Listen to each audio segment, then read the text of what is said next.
Then this is a tool I designed. This is called my Zombie Slayer, which is a name a student gave it. So it's what I call my peg maker, or it's a dowel cutter, dowel plate.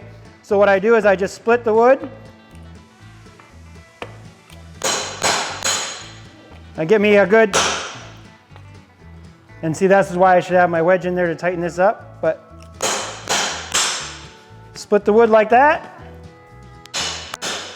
So then I get myself a square peg, and to make it round,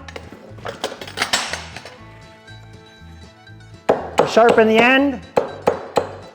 And if everybody doesn't know how to use a hatchet, it's better to start off with maybe a utility knife to sharpen the end. We put it in our hole.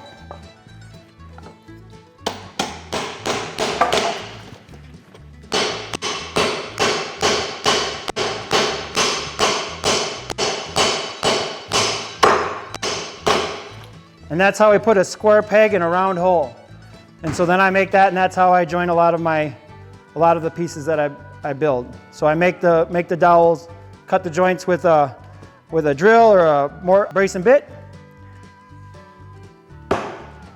That's it.